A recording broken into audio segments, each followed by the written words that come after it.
Right, good day, colleagues, and welcome to today's webinar hosted by Marty Sport from Stellenbosch University in South Africa. My name is Gustav Venter. I head up the Center for Sport Leadership at Marty Sport, and I'm delighted to be your host for today's session. Before I commence with a formal introduction, please just note that we are recording today's webinar and that it will be made available on Marty Sport's social media platforms at the conclusion of the event. Furthermore, I would just like to request that all attendees please mute their cameras and microphones during the session in order to ensure a smooth user experience for everyone. You can do this on the horizontal taskbar at the bottom of your screens. The cameras and microphones can then be used later on when asking questions during the interactive portion of the discussion. So I'd like to begin by first of all extending a warm welcome to all our attendees from various corners of the globe, including the networks of NBA Academy Africa, as well as our partner institution, the Global Sport Institute at Arizona State University. We also welcome representatives from universities across South Africa, as well as sport administrators, coaches, and practitioners spanning many different codes. We trust that you will enjoy taking part in this interactive global conversation during the webinar. Of course, the topic for today is coaching in new spaces, and given that basketball will be the focal point, I think it's quite appropriate that we present you with a 5-person team of some repute. Let me take a moment to introduce them to you. Firstly, we have Ms. Jada Pierce, head coach of the Niagara University Women's Basketball Program, and then she is joined on the international side of the panel by Mr. Roland Houston, who is currently the technical director of the NBA Academy Africa. On the local front, we have Mr. Marcy Ntlali, the current head coach of the Marty's men's basketball team, and he's joined by Mr. Kamati Taboti, the former head coach of the Marty's women's basketball team. And then finally, we also have Dr. Scott Brooks, the Director of Research at the Global Sport Institute, and he will be moderating today's session. Before I hand over to Scott, just a quick note regarding today's format. The panel discussion will last for about 40 minutes, but we're going to conduct this in quite an informal manner, and hence you are more than welcome to post questions during the discussion, which I will then feed to Scott and the panel at the appropriate times. You can do this in one of two ways, either by typing your questions in the meeting chat feed or by raising your hand virtually by clicking on the hand icon on the taskbar. There will also be dedicated time for questions at the end, and the session is scheduled to last for about an hour. And so with that, we are now ready to begin. And so I'd like to hand over to Scott to take it from there. So over to you, Scott. And just a reminder to our panelists to unmute themselves. Thank you, Gustav. It's a pleasure to be with you all today. It's good morning here in the States, but I know that it is an evening there in Cape Town area, and wherever else you all are, we welcome you to our panel. I am someone who has been to Stellenbosch, has been to Cape Town. It is a place that is very fond. I am very fond of Cape Town and South Africa and Stellenbosch. So I'm very happy and it's a pleasure for me to be invited to moderate this panel. We've got wonderful panelists, as Gustav has already mentioned. Friends of mine. I think Masi is the only one who maybe I haven't met. But it is a pleasure to be with you, and we're going to have a very interesting conversation. I hope that it provokes a lot of discussion afterwards. So we're going to get right to it. I want to start by, in terms of thinking about coaching, I want to start with us talking very generally at first. So, I want to think of, how does a coach really approach their job? How do you think about interacting with young people when you first kind of get to meet them? So let's start by asking the question, what is your coaching philosophy? But I want you to just really think about, when you are going into this, how do you approach these young people? So let's start with Coach Jada Pierce. Hi, everyone. So I would say for me, the education piece is huge. I know that a lot of young people, they're not going to tell you everything right away. So I think you have to have a pretty humble approach when talking to them. and teaching them and building that trust with them and understanding their backgrounds and where they're from. I like to meet them where they are, because not everybody is on the level that we are, right? So I want to meet them where they are and kind of go from there to start to educate them, especially at the university level, then build their confidence up and helping them make the right choices and the right decisions. Because I do feel that basketball is a microcosm of society in which they're going to face obstacles and challenges and, highs and lows. So it's our, job as coaches and mentors to be able to kind of help them navigate through that process, so that they're ready when they graduate our university to be out in the real world. So that's kind of my approach and the steps that I kind of take going through the process. All right, thank you. Let's go with Masi. Coach Masi, how do you approach a new team? And when you're thinking about this in terms of a university environment, what are those factors that you are considering as you approach your team and start to build and think about practice and get to know them? Thanks for the question. It's a very interesting one, because we at the university level, we always assume that we're dealing with adults that knows what it takes to compete and what it takes for them to be better citizens. But in most of the time, my approach is simple. I always tell them we need to do things right and we need to do the right things. So by that, you will tap into different pillars for us to be able to achieve it. First and foremost, the reason why student athletes are at the tertiary is for them to graduate. So we can't lose sight. After 4 years, after 5 years, we're expecting them to leave with the A4 paper saying you graduated for whatever course that you're studying. But the second is for me to be there when things don't go right. So even when people put the plans in place to say, after so many years, this is what I want to accomplish in life. But if things go sour, I need to be there as a mentor. I need to be there as a parent. I need to be able to catch them and still tell them that there's still a second chance in life. Yeah. The last thing that is really important to me is the fact that they need to be able to prioritize. Even though they are student athletes, they need to know that the fact that you're moving into a sports place, that space alone has got its own demands. But how you prioritize, it becomes critical. So that is my approach, and to get the buy-in from the athletes so that we can be able to get a productive product. So yeah, that's my approach. Thank you so much, Masi. All right, Coach Kimati, tell us a little bit about your philosophy. So what I like to do is to get to understand my student athletes first, before anything, before worrying about basketball and how we're going to play and all those things. If I just want to get to know them, get to understand what's their reasoning, where do they want to be, what like personally and academically. And then take it from there. I think what's important is trying to understand, trying to learn about my student athletes is important, because I think going back to what Masi was saying, when things don't go right, they need to feel comfortable to come to you and share stuff, but if you're not able to see them in that light, then it becomes very difficult to see beyond the obvious.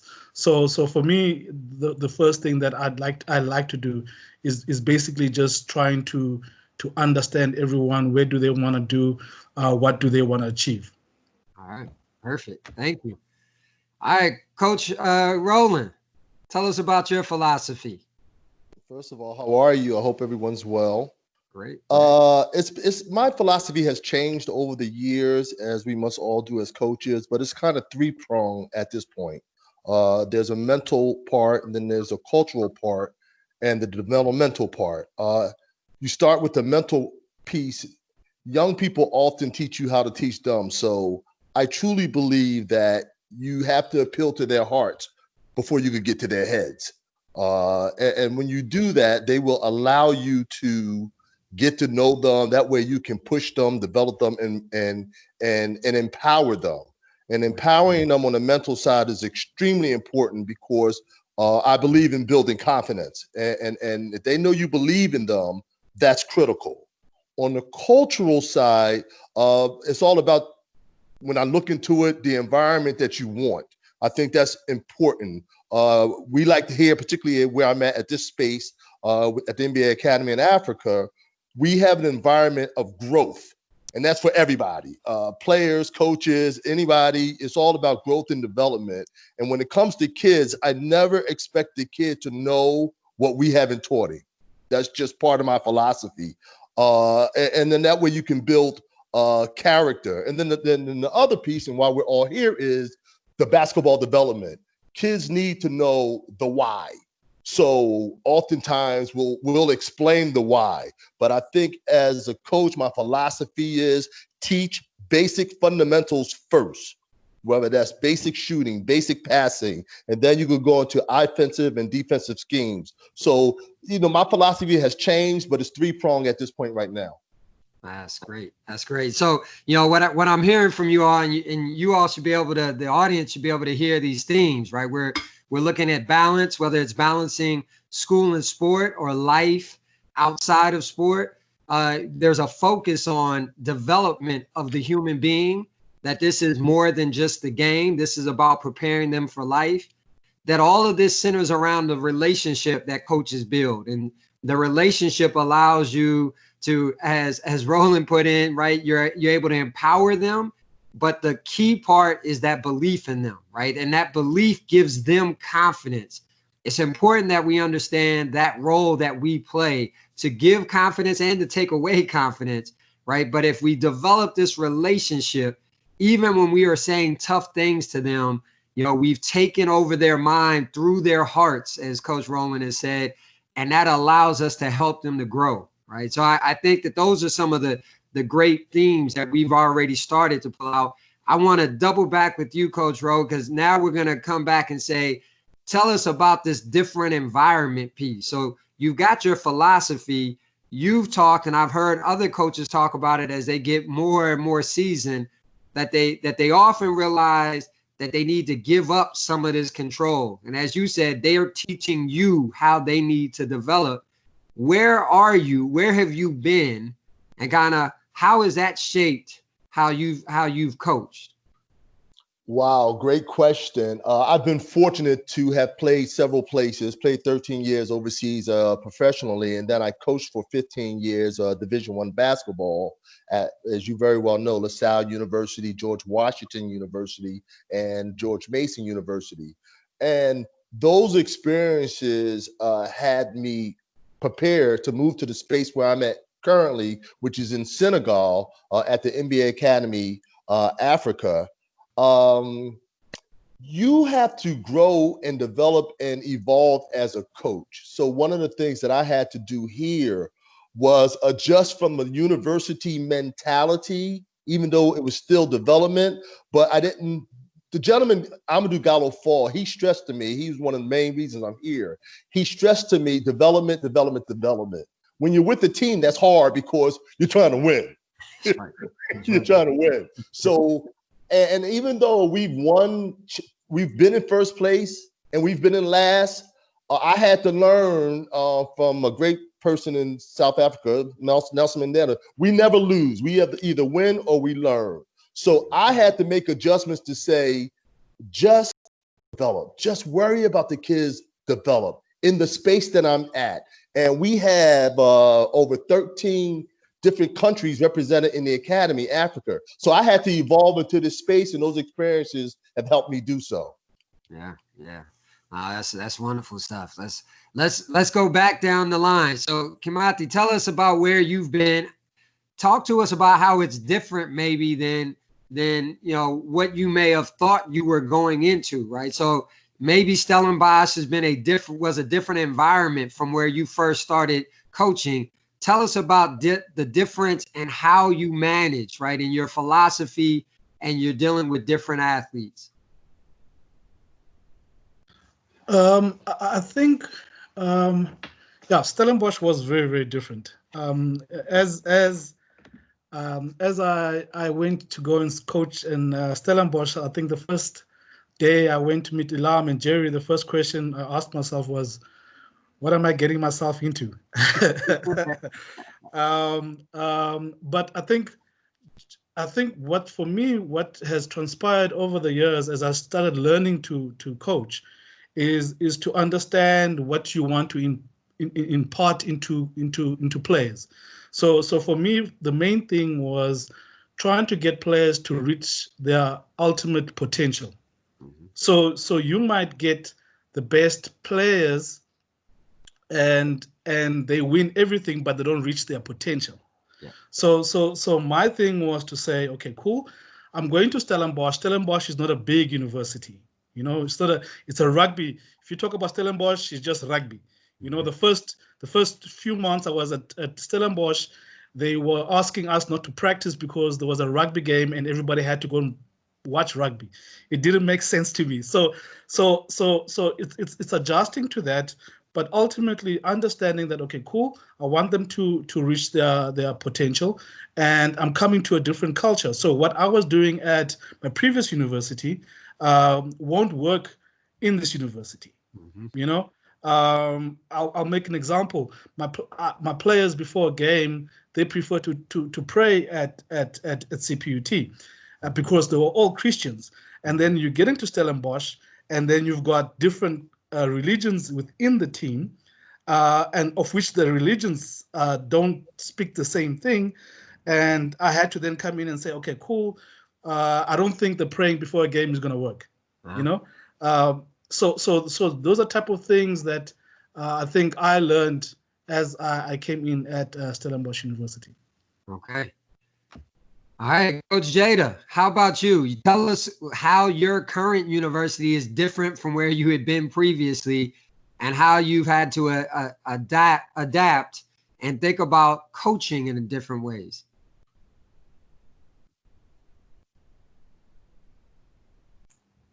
Coach Jada, you just muted at the moment still. Oops. Sorry about that. So for my journey, it was a bit longer to be a head coach at this level, at the Division I level. So I was a longtime assistant before I took over this program. I happened to be an assistant at Division I for 10 years before I got this position. And, you know, the prior schools that I've been to, one was a military academy. One was, a bigger school that it had about 30,000 people. So coming to a Niagara, even though I was just at St. Joe's right before here, which is about 8,000 or 9,000 students, Niagara's like a third of that size. So, you know, coming here, there were some of the values that I learned at St. Joe's to bring here and at West Point. But just navigating a space of even living in a different area that I've never lived in before, and understanding that maybe basketball isn't like the hoopla women's basketball isn't in this area like it is in the Philadelphia area.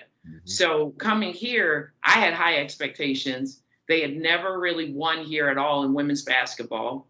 So we're still in the phases of even building in this space. So trying to build that culture of winning and winning at everything in the classroom, in the community, now translating that onto the court, that has been, you know, some of the challenges that we faced over the last 5 years that I've been here, but we are headed in the right direction, you know? And so it was challenging at first because people didn't think women's basketball was a priority, but our administration has committed to it. And, you know, they're talking about us a little bit more in the area, in the Buffalo News or the Gazette, that's Niagara Gazette. So I think with us having certain things in place, winning on the court, they see us in the community and instilling that mindset. And now you're translating that onto the court. Now, were there any additional challenges, you being a Black woman at a school that is predominantly white? You're now living in an area that's predominantly white. You know, what are the challenges that face you uniquely as a Black woman being a head coach?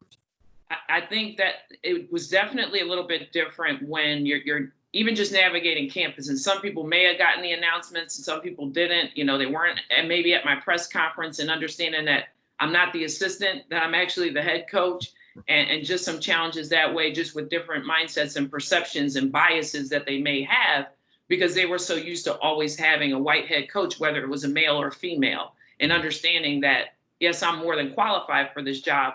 I have the pedigree, the understanding, and the knowledge to lead this program. And as far as the area, there are 2 other Black head coaches that are in the area, one being a female at Buffalo, Coach Jack, and then Reggie Witherspoon, who's at Canisius. So there's 3 of us, and there's 4 Division I schools here, but there's only 3 minority head coaches. So we kind of talk to each other a little bit, and they've helped me because they're older, and just kind of navigating the space and understand what are good spots to be in here, and where can I take my team and highlight the good, so that people can see that a minority female, Black female, can lead a program the right way. Yeah. Thank you. Coach Massey, tell us about your transition to Stellenbosch and whether that presented any kind of challenges in a different environment. Thanks, Scott. It was tough. I wouldn't lie, as Kimati was saying.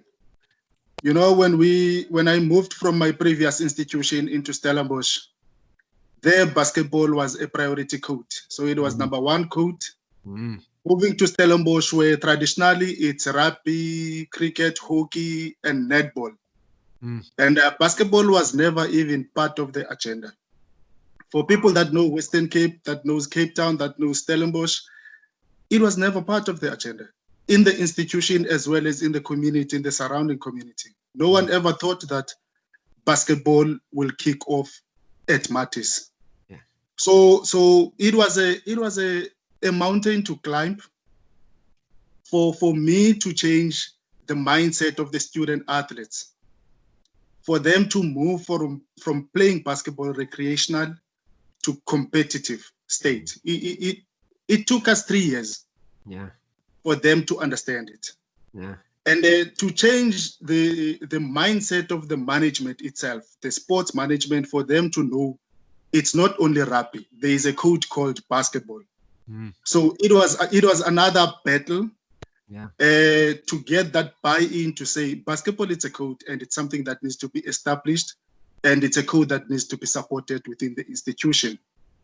The only thing that I think it kept me going, and it's still keeping me going, is the fact that the program itself, it's something that you can sell, because the program, it's athlete-centered and coach-driven. So every single person, when you start saying Matis, Stellenbosch, this is what we offer, because it covers the holistic athlete. But back then, on my first 2 years, it was a challenge, because I walked in as a competitive coach, and you get there, you get the student athletes that are 10 years behind basketball program at a tertiary level. So I had to adapt the program. I had to change a lot of stuff for it to suit the kind of athletes that I was working with. Yeah. But all in all, it paid off. After 3-4 years, it paid off. Yeah. And I'm grateful for that. That's great. That's great. So, you all are going to lead into this next question, which is, we now talked about and highlighted how the expectations are what you're managing when you move into these different environments, right? The history that already exists there. And so I want to talk about growing basketball culture in places where it doesn't exist. And so, Massey, you've just kind of talked about that. Coach Rowland, I want to hear from you about how is basketball, how is it being driven? How is it growing in Senegal, right? As a way of us thinking about and leading to Coach Massey and Kimati telling us about how it's grown in Cape Town area. Tell us about how it is growing in Senegal and what you've seen on the continent. Well, here, quite frankly, it's big. I mean, the credit has to go to a lot of the people that are in South Africa that have helped grow the game. The NBA staff there, they've done a terrific job of making sure they let basketball become available to kids through the continent. So particularly, can you hear me? Yeah, I can. Just I want to ask one question. How long has the NBA been in Africa and in Johannesburg as a headquarters? Do you know how long it's been there? I believe it's been over 10 years, if I'm correct. I know Amadou Gallo Fall and his right-hand guy, Manuel, they came here and they staked their claim, and then they put together a terrific staff with their vision. And now we have the BAL and Junior NBA and NBA Academy. So the basketball is growing at a rapid pace. Okay. They used to say basketball's coming. No, that narrative has been changed. Basketball is here on the continent. So it's a lot of excitement here. That's great. That's great. All right. So, Coach Kamati, you tell us about how you saw basketball grow at Stellenbosch during your time. Well, when we first arrived, they used to play 3-on-3 on Friday nights in a small gym up there. The big gym, the Kutzenberg, wasn't allowed. We were not allowed to use it much, so we'd probably get it like once or twice a week. And now we have a raised league. There's a lot of people playing basketball within the institution. So almost every single raise has a team that plays in the league. Even when you go out to Tygerberg, they also have a team. But also when it comes to beginning of the year, when I first arrived in the girls team, we had plus minus 8 players. And I had to look for 4 players so that I could actually have 12. Right. And when I left this year, my last practice, we're having about 18 players. Okay. You know, and you're starting to, okay, cool. Who gets cut? What are my combinations? So now it becomes trickier because now you're trying to understand, okay, now I have to select a team. Back then, I didn't have to select a team. I just got who I got, and I just worked with who I had. So right. That's the difference. It shows you what growth that Stellenbosch University did. Even if you go to the men's side, it's the same thing. You know, at the beginning they only had 10, 12. Now they were talking about 20. Now who trains with the first team, and you know, so it's been a great thing. But I think the main reason why we've got to that stage was the support of the Marty's management. You know, Elam and Sean, they've always wanted basketball to grow, so they made sure that when we want to recruit players, it's easy for us to go and recruit players. So yeah, that's the difference that I've seen. All right, perfect. So we're gonna roll into probably the last question before we ask for some discussion, some Q&A. I want to go back to you, Coach Masi. When you think about, you talk to us about it taking 3 years and feeling good about where you are. Can you identify a moment where you felt like, whether you had won or lost, you know, whether it was a tough practice or a good practice, and you felt like you all had turned, right? It had transformed, and now there was like a no going back, right? That this was the moment in which you could say, we really do think about basketball in a new way. We've embraced it, and now our program is gonna go forward strong. When can you identify that moment? Yeah. Just maybe to give you a context. 2017, we used to lose games by 70, 80 points. Wow. Jesus. And we will walk off the court with our chins high because our target was never around what's happening on the scoreboard. Our approach was around what we're doing right. Okay.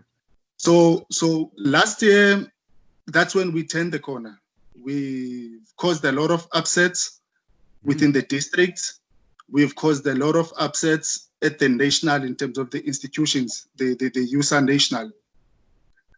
We were never recognized. We were number 13, number 15 out of 16 institutions. It will be number 11 out of 16 institutions. So last year, for the first time, we've made it to the top 8, and we were number 5. Wow. And from being number 5, we've caused an upset because we took a game against Wits almost to an overtime. Okay. And when we walked off that game, even though we've lost by a close margin, we knew this is where we wanted to be, because at that time, everyone knew that we could compete against the best within our country. That's right. So that was the moment when the team itself, we felt we are almost where we want to be. Yeah. And the fact that people start talking about Matis basketball, not Matis rugby. Yeah. So people, when they speak now, they start saying, yes, there is a basketball, there is a program that is oiled in the institution of Stellenbosch. Wow. Thank you so much. Coach Jada, how about you? Whether it's at your current institution or at a previous, prior institution, can you identify moments when you've been with a team who made that change, where you went from, this isn't about the school doesn't have this history, the players hadn't believed, to where they started to believe? I'll talk about one of my first couple of jobs as an assistant. I was at the University of Delaware, and I got there. The kids were juniors that were the first recruiting class of our head coach. And that year we suffered a loss in the semifinals of the conference tournament, won a lot of games that year. And you could see in their face, they're like, next year is our year, and sure enough, next year was our year. Like, our whole theme was our turn. And they hadn't had a lot of history of winning championships or going to NCAA. That was the first team to ever go to the NCAA tournament at the University of Delaware. So being a part of something special, that way, and just seeing that mindset, the training, that postseason after we lost in the semis, leading into the next year. And I know you guys can see this picture behind me. This is in our conference loss last year in the quarterfinals against the top team in our league, Ryder. And I felt after that game, we lost by 5 points. And it was an unbelievable game. We had them on the ropes. It was number 8 versus number 1. And I kind of had that same feeling about this group. Unfortunately, we had the coronavirus hit as far as us doing postseason workouts. But it was one of those things where in that moment, you could feel the energy, the excitement. And then in the locker room, the disappointment, and the younger kids kind of looking and saying, hey, we want that back. We want that back. So I'm really excited for this coming season to have that feeling of that, that's us celebrating somebody scoring a 3-pointer, I believe, during that game in the tournament, and just carrying that over to next year. So I think this group that we have now has kind of felt like, hey, we're right there. We had these people on the ropes, and that was the best team in our league. So now let's move it forward. Yeah, perfect. Coach Timothy, what about you?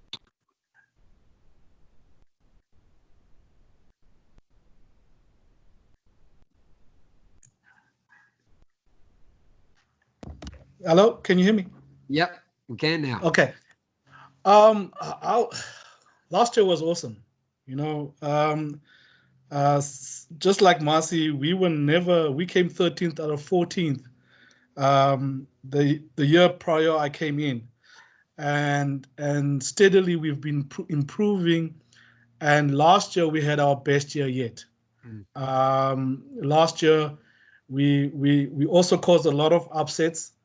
We made it to the semifinals for the first time ever, and we won bronze. We came 3rd out of 16 institutions. I wasn't happy about the bronze medal itself, but I was happy about the process in terms of getting from where we were to an institution that can be known as a big 3 in the country. Yeah. I believe this year we would have definitely made the finals with the players that decided to come to play for us after we had achieved so much. So it's unfortunate that we didn't have nationals this year, but I think last year for me was very, very nice. It was a great opportunity as a coach to coach players that really wanted to achieve a lot of things, and they actually did that. Yeah, great. All right, Coach Roland, I'm gonna lean on you with a little bit of an audible, right? A little bit of a last minute out of bounds play kind of call. So I want you to think about this moment, but I want to build on what Kimati just talked about. How do we explain that? What happens when these teams change, right? So you've been, as a player, you've had great success at all levels. You coach for a good bit of time, right? You're our old head here.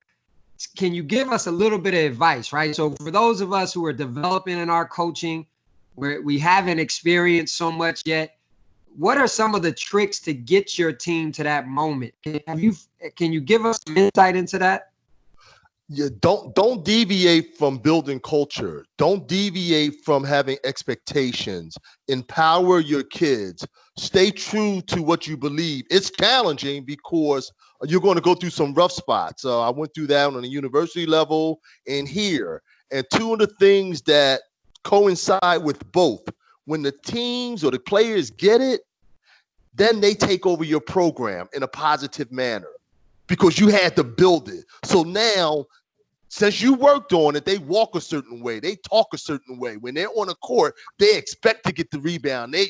All the things that you've been working, you start to see it. Yeah. So just stay true to your cause. Yeah, perfect. Thank you. All right, I want to open it up for questions now. I've got some more questions in my bag, but I want to open it up and get some discussion going. So, Gustav, how do we move forward on this? Who do we have asking questions? Yeah, thanks, Scott. We've got a couple in the queue, so I'll throw them out and you can maybe distribute them as you see fit. The first one we have is around how far a coach should go in getting to know their players. And I think the reference is here, like beyond the court itself, in terms of their personal lives, etc. So maybe some of the coaches can comment on that aspect for a start. Absolutely. So I think I'm going to start with Kimati, who talked about that in particular, getting to know his players. So Kimati, how far should one go? Where do they go? Should they go all the way to going with them back to their home? How far do they go? Scott, I think one needs to look and see whether the player, you will see from the player whether you need to go deeper or not. The players that you see that they're fine, they're happy, everything is fine, but there are players who might be withdrawn, the players who might come to practice and start crying, and now you're trying to see, okay, cool, what's happening in their lives, and that you might have to actually try and see how far you get to know them, you try and meet their parents, get to understand what's happening at home, because you have a feeling that something is not right. It doesn't mean that approach will work for all players. There's a player that might come to practice very happy. They're always smiling, they're always dancing, because the court is their way of getting away from the world. And you decide, okay, you're not going to go far, only to find out actually they're the ones that need the help. So it's a balancing act. Sometimes it's just feeling that something is right, something is not right. But there's no textbook answer to say, if a person is like this, then you must do this. Yeah. It's just you trying to see, okay, cool, something's not right, or something. All right, perfect. Coach Jay, how far have you gone to getting to know one of your athletes? So for us at universities here in the States, you get to do in the recruiting process like home visits.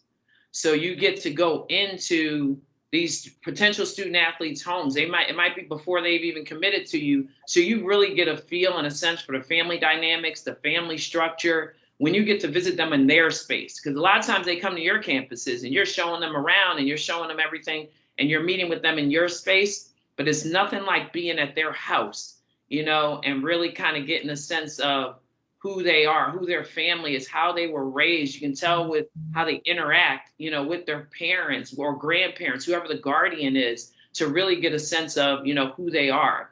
And then when you build that rapport, kind of like how Kamate said, you can talk to the parents if you notice something is a little bit off with them and pick up the phone and say, hey, is there anything at home that's going on?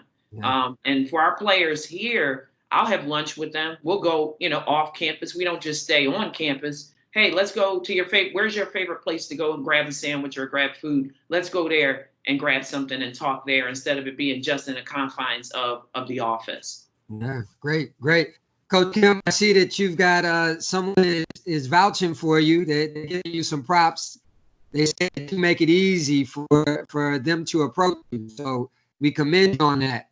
Got another question. I'm looking at some of the questions now in the chat room. So it says coaching can be a dark place, especially when things aren't going the team's way. How important are coaching mentors to the panelists and helping to navigate through challenging times?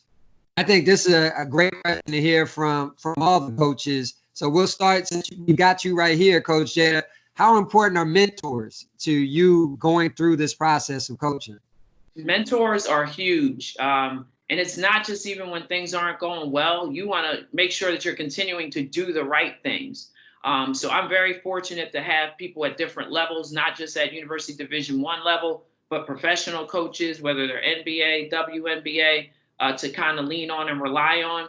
And actually, my coach that I played for, who's retired, I was on the phone with her just last night and seeking out that counsel from her.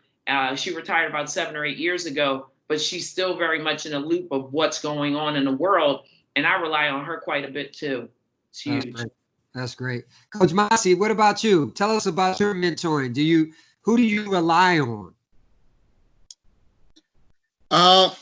The mentors are very important. As a coach, my team knows I'm not a fountain of knowledge. So when things don't go right, or when things go right, if I need a shoulder to lean on, there are people within my network that I know it's a matter of picking up a phone, even if it's just 5 minutes, to bounce off ideas from someone. Yeah. So this is very critical one, and it's stuff that within basketball fraternity, especially where we are in our country, in our province, it's lacking in most of the people. Because without a mentor, even the reflection, you will reflect on your own. But when you have a mentor, you will do your own reflection, and there will be someone that will be able to guide you and assist you on a certain items. So I'm a big fan of it, not just as a basketball coach, but mentor generally in life. You need someone that you can be able to bounce off ideas from, and someone that will be able to guide you. And yeah. All right, perfect. Coach, I'm gonna keep throwing you a couple of twists. I can count on you as my old head to handle this. I want you to think of when you got bad mentoring. What is I think sometimes we act as though all mentoring is good mentoring, and maybe it wasn't bad mentoring as a whole. Maybe it was just bad advice. But can you reflect on what bad mentoring may look like from a fellow coach, an old head, so that as people are thinking about it, they're going to be able to identify when this is a good person to go to and perhaps when they're not? Wow, that's a great question. I think a lot of it depends on who you are as a person. That dictates whether the information they gave you was right or wrong. On a collegiate space, oftentimes, since it's a big business, people make it about themselves. And I've been around guys who have done just that. I've never been about that. I've always been about kids. I know what I do. I like developing young people. So I was given advice on how to be selfish. And maybe I haven't done a great job of that. That's just not who I am. Yeah. And when I reflect on those things, you look back and you say, well, maybe if I'd have done this, or I would have done that. One of the things you got to do is look at things with an open mind and somewhat of a critical eye. And if your core values are in place, you'll be fine. Yeah, great point, right? So, when we are getting advice and mentoring, if we're speaking with someone who doesn't share our core value, it may not always work. That's the message, right? That yeah, be open to it, but realize who you are and have a sense of who they may be. So it may or may not work. You may be able to take pieces of it, but you may not. And that's a great piece of advice for us. All right, I want to look at a couple more questions that we've got. One is about mental health. Coach Kim, as you've been in that position, and we are increasingly becoming more aware, and it is less taboo, hopefully, dealing with mental health. How did you deal with mental health in your team and your players? So luckily we have a program. I think Masi was talking about a holistic program, which is student-centered. So what happens there? We have a program called the PACER program. Now, within that PACER program, we have a couple of people that are basically entrusted in growing the student athlete from an academic side, from a mental health side. So we would have, for argument's sake, we have a psychologist, Eugene. So Eugene is the one that deals with all the team preps in terms of the mental aspect. So he would have like a 2-hour session talking to players, but also there's someone that's also looking at individually, where when people have problems, they look. So what happens as well is we trace academically our students from the first term until the last term, so we can see when someone's academics are going down. So they come in as a PACER program to say, okay, cool, this is what's happening. Is everything okay? Yeah. And so that's the program that we use, because as coaches sometimes we think that we know everything. So I'm not trained to be able to handle that. So hence we get people that have that training to be able to be the ones that actually do that part. Yeah, no, that's great. I think another aspect of this that goes with this question is thinking about the balance. So, Coach Jay, with your athletes and trying to help to balance the academic versus the athletic commitment, or encouraging them to find better balance, right? All of this being a part of that mental health piece. In specific relation to star players, the question is about star players in this balance, but how do you help your athletes develop this balance? And if you can give us like maybe some specific things that you do. So we've actually had someone almost like a sports psychologist, a mental performance coach, kind of help us with the mental game. So that's one piece. But we also have a licensed mental health therapist in our department, in our athletic department, that's at our disposal to talk to our, student athletes if they're having trouble with some, whatever it is. It could be family stuff. It could be struggling with balance and what to do. So we practice mindfulness. Our team has a moment that they take before we get on the court at practice, that they meet together and they're doing about at least 5 minutes of mindfulness before they even step onto the court. And that was something that our mental performance coach a couple of years ago kind of put us on to help them kind of center and focus and be present in the moment. Because it's really hard for this generation to compartmentalize some things. So they're thinking about the test that they thought they might have failed when they come, to practice. So with having that space for them, that 5 to 3 minute window space of mindfulness, is kind of clearing their minds of everything to get them present in that current moment. And so that's one of the biggest things that we've kind of taught our players, is that mindfulness, and it's been huge for them, really huge. Yeah, that's great. All right, Coach Mike, I want to talk to you about, one of the questions is, when recruiting players, what qualities are you looking for? So you've gotten through your 3 years, you're feeling settled, you've had these upsets. Has your idea of recruiting changed? Are you looking for new qualities? What qualities do you think fit being at Stellenbosch and continuing to have the success that you're having? Okay. The recruitment is one of the critical things that we cannot downplay in any program. I think there are 5 things that are important in my process. The first one is the physical attributes. I'm not gonna in no particular sequence. So the first thing, basketball, it will be the physical attributes. At least you must have some sort of qualities for you to be an athlete. The second thing, it's attitude. Unfortunately, attitude, it's either you have a good attitude or you have a bad attitude. So for people that have a good attitude, it's easier to work with. Then the third one, it's a character. So attitude and character, it's something that works hand in hand. So it's easier to build or to work with someone that shows the positive character. So you must have those qualities. Skill is something that I can coach or I can teach you, because that's why I'm a coach. Yeah. It's for me to teach you the skill. Yeah. So one of the mistakes that I think commonly we're making as the coaches, we like to rate skill so high that it sort of overshadows everything. So to me, I believe that skill is something that I can teach. So it's easier, I can go with someone with a character over someone with a skill. Yeah. Then the last one is for you to be able to fit into our club culture. So we have a particular culture, we have a particular system.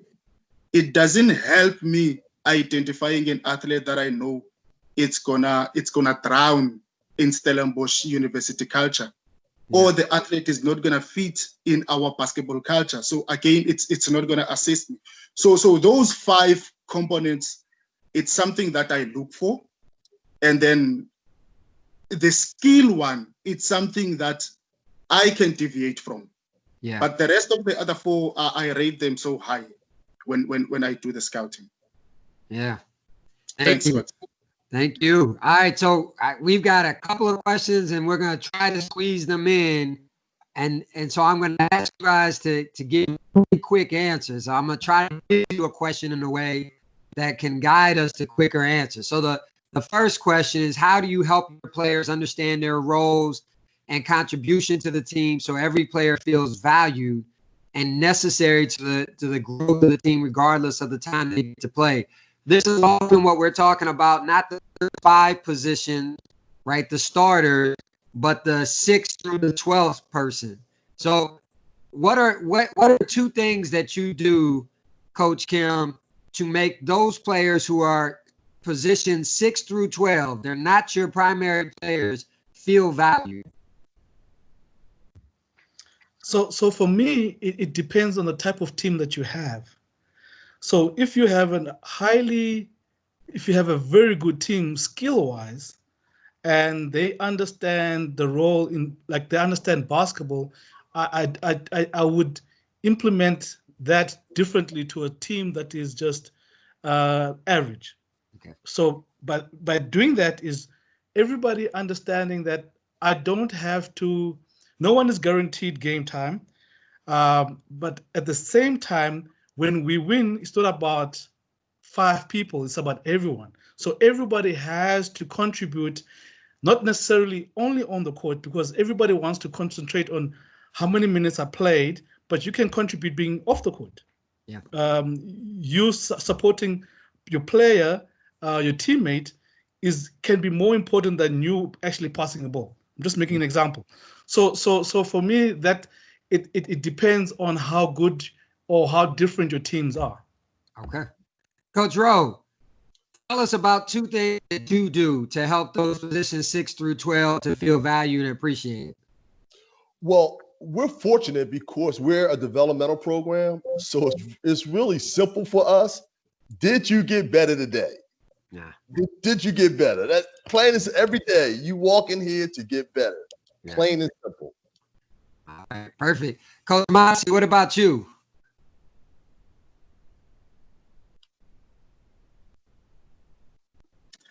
Yeah, interesting one. For me, I always want to understand and to know what makes my players tick. So if I know what makes them tick, even if you are number 6 or you are number 12, your contribution, it's more than stepping on the floor. So there is no one that is guaranteed any minutes. Even if you get 30 seconds, you must maximize it. Even if you get 5 minutes, you need to be able to maximize it and walk away or walk off the floor with a big smile. Yeah. So what keeps us bonding or tied together is the club culture that is above everyone. Yeah. So in the club culture, there is no number 1, there is no number 12. So we are all equal in front of it. All right. Thank you, Coach Jada.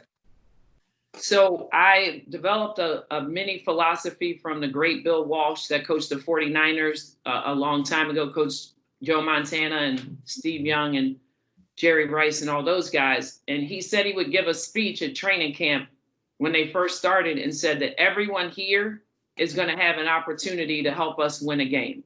And every day that you come out, you have to have that mindset and prepare that way. So when I discovered that reading his book of like about 3 years ago, I've given that speech when our players come back to help them understand that. And then we obviously after that give them their roles once we've gone into practices to know who's got what going on. But that was what we start off with each year, and just saying that's how you have to prepare. And then we have examples because those things have happened in games for us, for kids that'll come off the bench to help us win. So it's pretty cool. Perfect. I'll weigh in a little bit as a coach as well, but really from a research standpoint. For me, this is also to answer the other questions that was asked about how do we cultivate mentorship. The question was, do we cultivate it or does it grow organically? So I know Jada is a new friend, a new sister to me, and it is through a coaches network that we are a part of. This is a network that is based out of Philadelphia, Pennsylvania States. I did my graduate work at the University of Pennsylvania in Philadelphia, where I coached and had what we call an old head, who is one of the greatest legendary players in Philadelphia, but he was a great national player. And that coach also was important to the life of Roland. And so we're all connected through this network in Philadelphia. And so it didn't just happen. It is organic because in Philadelphia, as you all are developing it in Africa and specifically now in the Western Cape, basketball means something in Philadelphia. It is a part of the character of the city. It is important to our Black community in particular. It is seen as a saving grace, a way out, a way to lift your family up, to get your college degree, get your high school diploma, because you can get to better schools. And so that mentoring network is what we are a part of. And so we now speak twice a week for 2 hours. We've had as long as 6-hour sessions, and we are primarily Black coaches at the college level, but with some pro coaches, with rolling overseas, talking and supporting one another in this moment in the world. We in America are healing as Black folks by getting together and talking. Our mentoring is greater than just basketball, but it is what we are a part of. The three of us are examples of this mentoring network. And in that, the old head who I coached with, Claude Gross, one of the things that he gave me, and this is to address these, is it was very much in the vein of Bill Walsh. We understood and appreciated every kid because we knew we were there to help save their lives, that we were there to help develop them into becoming good people and adults. And so we expected something from each and every player, every practice. And that was one of the things that I got, was to look at every kid. You hear it in how and Roland is talking, you're hearing in how Coach Kim, Coach Masi, Coach Jada, we're all talking about this relationship and this development. I looked at every single kid for what they could uniquely do. And I also realized, this is one of the things I did more recently, we focus so much on playing time, but there's a place where playing time is not ever really talked about, and that is practice. When we talk about playing time, we're almost only talking about games. Practice is where everyone should get to play. So if you want to know how do you help your players feel that they contribute, it starts first and foremost in practice. There are so many hours and minutes in practice. Games are just a small part of your teams coming together. And so you got to really emphasize this in practice. I gave our players assignments.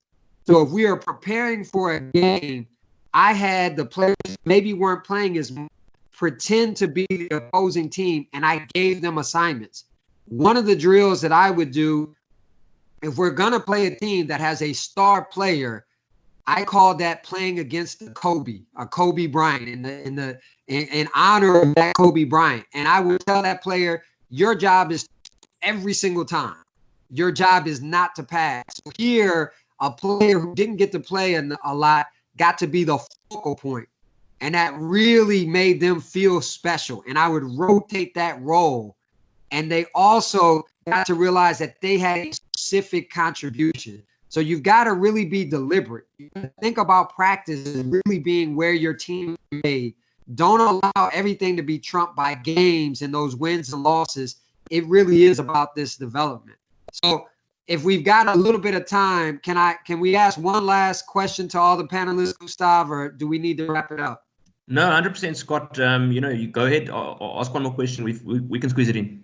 All right. So I'm going to now ask each coach. We've got coaches who are developing again. We've got a great audience. What are your 3 pieces of advice for new or developing coaches? So we'll start with you, Jada. What's your 3 pieces of advice? My 3 pieces are the John Wooden quote of when opportunity knocks, it's too late to prepare. And I've been at 9 other schools before I got here, but had I not been preparing for each one of those steps, it would not have happened. The second thing I would say is be where your feet are. A lot of times we're trying to get too far ahead, but we need to be where our feet are and that be our dream job and work as hard as we can while we're there. And the last thing I would say, when you make mistakes, recognize them, admit it, learn from it, and then you've got to move on. You've got to forget it. Those are my 3 things. Perfect. Thank you so much. Coach Masi, what are your 3 pieces of advice? The first one will be to stay grounded. So you need to stay grounded. You need to be humble. The second one, athlete-centered. It's not about us as coaches, but we are there because of the athletes. Yeah. The third one, it will be planning and reflection. So plan every single thing that you want to do and be able to reflect afterwards. Yeah, Thanks, Scott. Thank you. Coach Kim. For me, one is study the game. Read, get some videos, get mentors, talk to other coaches. 2, enjoy what you do. If you enjoy what you do, your players will enjoy what they're doing. And 3, failure to prepare is preparing to fail.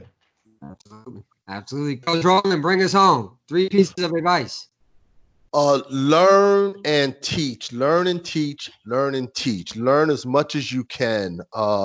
During this pandemic, I don't know how many webinars or Zoom calls you all have been on. Hopefully a lot, in order to learn and then learn from your players, because oftentimes they teach you how to teach them. Secondly, it's imperative as a coach that you're not too hard on yourself. Don't beat yourself up, because everybody else is going to do it for you. So you don't have to worry about that. If you're working hard and you know it, don't be too hard on yourself. And lastly, whatever you do, have fun. Yeah. Have fun. Hey, that's what our old head guard would tell us. I'm going to tell you all, we are now a part of your mentoring network. Coaches we love to hear stories about our players and how things have changed. Make sure that you reach out to us. I'll ask everyone to put their emails in the chat room so that you have a way of reaching out to us. We are not just people on the other side of the ocean. We are as close as just an email away or a social media tap away. So please reach out to us. You have a new additions to your network. Thanks, Gustav, for giving us this opportunity.